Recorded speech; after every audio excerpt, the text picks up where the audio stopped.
Hi everyone, welcome back to the 3 Secrets to Starting a Successful Blog free mini course. I am so excited that you are here, back again for video 2. I'm pumped, I'm ready.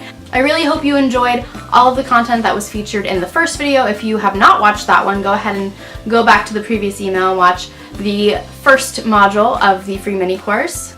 I talked all about how to own that you are a blogger, how to promote with confidence, to feel super comfortable and just good in your own skin as a blogger, and how to let go of that fear of what everyone's thinking about you, and to really just own this new role and this new part of your life that you're taking on. If you have questions about the last video or this video, you can obviously hit reply and ask me via email, but I would also love to meet you and hang out with you in a little bit more of a personal setting, and the perfect place to do that is in my private Facebook group. It's called the Productive Blogger Facebook group. It is for aspiring bloggers or bloggers who have been in the game for a while. Basically, everyone is welcome if you have an interest in blogging, and we support each other, we cheer each other on, we give each other tips and advice, and I'm sharing a ton of free content in there for you guys every single day. And I also answer all of your questions and hang out with you and chat with you and get to know you better. So I'd love for you to join my tribe. It is www.facebook.com/group/productiveblogger. And one more thing, don't forget that for those of you who are making it to the end of the course, on the last day, you are going to receive a super cool free resource that's going to help you even more with your blogging journey. So I'm super excited about that, so definitely stay tuned. Okay, that's everything. Let's dive into Module 2 and talk about my second secret to starting a successful blog. Okay, so my second secret to starting a successful blog is to focus on yourself. And to be a little bit more specific, what I mean by that is to try to ditch the social media envy. That is probably one of the biggest mistakes I see, is that we get so wrapped up in what everyone else is doing on Instagram and Twitter and Facebook, and looking at all of these other bloggers who already have an audience, who already have success because, hello, they've been doing it for longer. And we get really wrapped up in wanting to be like them and getting envious and jealous and frustrated and thinking, like, what do they know that I don't know? What is this magic secret ingredient that they have discovered that I just can't seem to figure out? Like, what is the difference, and why can't I be like them? Why, you just end up feeling terrible about yourself because you're so focused on what everyone else is doing. And some of the problems with that is, like, one, what it does to your mental state, right? Like how you're actually feeling about yourself. That quality is going to get lower. You're going to start feeling pretty negative and thinking, I wish I could be like that person. Why can't I be like them? I'm never going to be this good. My audience is so small in comparison. And you just kind of fill yourself with negative thoughts when you're too wrapped up in what everyone else is doing. And, we forget that it is a highlight reel, right? All the pictures that I post on Instagram certainly don't represent my full life. Like, I don't show what I look like in the morning when I'm putting on Zit Cream. I don't show, when I get a parking ticket. Like, it's not my actual life. It's just a curated feed of things, of moments that I want to share that I think my audience will relate to and will enjoy and will like, but it doesn't necessarily represent my entire life, and that's the same for everyone. The other thing that makes this kind of a big problem is that sometimes, even if we're not meaning to, the content that we start to create starts to kind of mimic what we're seeing from other people. The problem with that, obviously, is that it threatens your authenticity. And you may not even mean to. I'm not saying that you are going to someone's accounts and you're thinking, like, yes, I'm going to copy and do the exact same thing they are and hopefully get the same results. Obviously not. But it just, you can't really avoid it sometimes. If you are following people that you really like and that you maybe envy a little bit and that you admire and that inspire you, it's just natural for some of their lingo and the way that they talk and their mannerisms and the color scheme that they use and the type of content and the fonts and the pictures, just like things that they do because you're looking at their stuff all the time, kind of seep into the things that you're doing.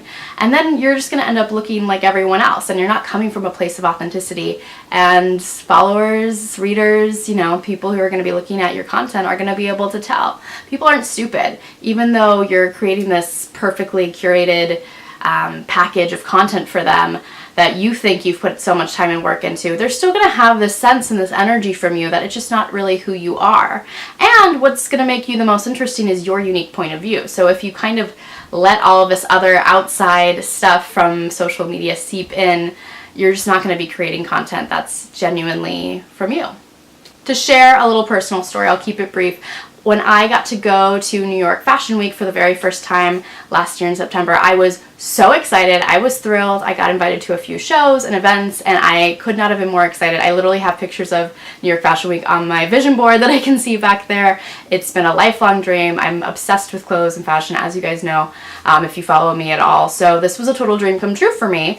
But I noticed something really odd when I got there. I didn't have a buddy to go with. I had one friend who I got to go to a show with, but the rest of them, it was just me. I didn't really have a friend or like a colleague or anybody that I knew who was going, so I did it all by myself, which was fine, and it was cool kind of like exploring New York City and walking around, and I don't mind getting meals by myself and enjoying time alone.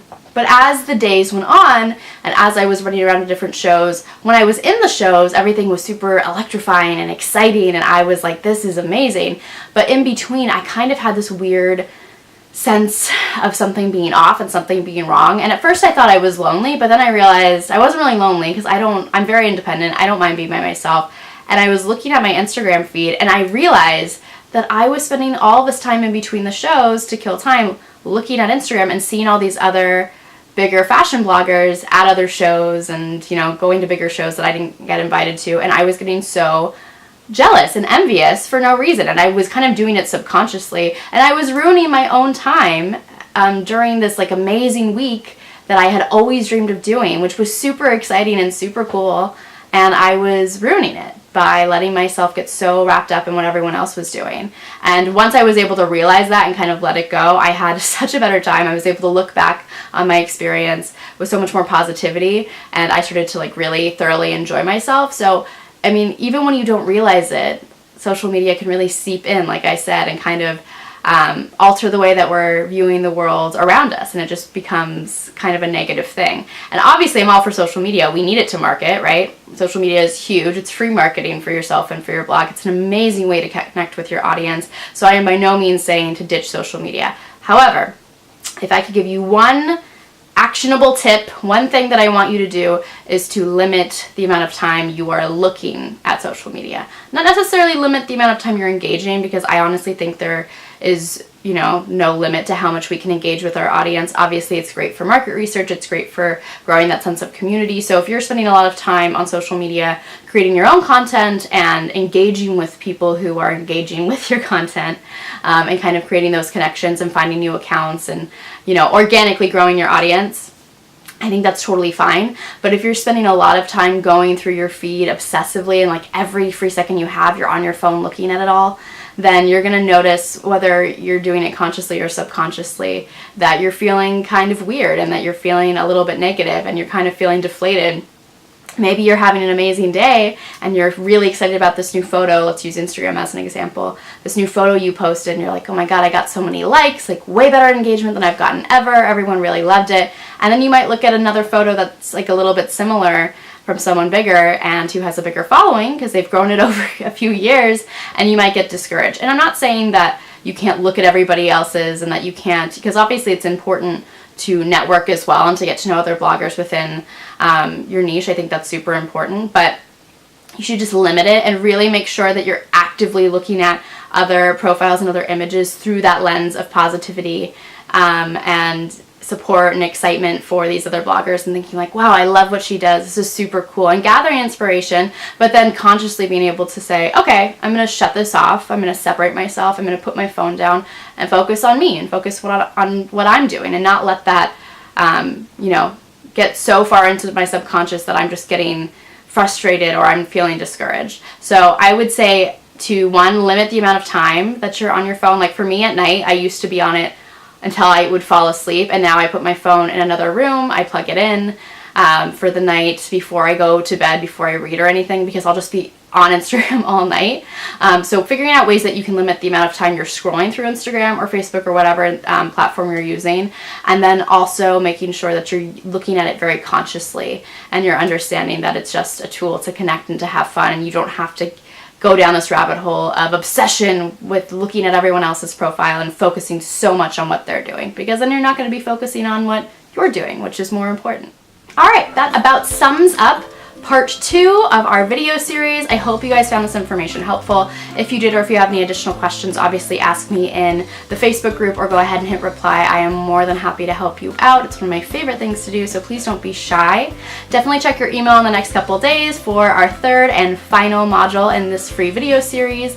I have been having so much fun creating it, so I'm really excited for you guys to see the last module and to learn about my super awesome, super free resource that will be coming up shortly after for those of you who made it all the way through the course. It's just for you. So I hope you guys are having an amazing day, an amazing week, an amazing month, honestly, and I will see you in the next video. Bye!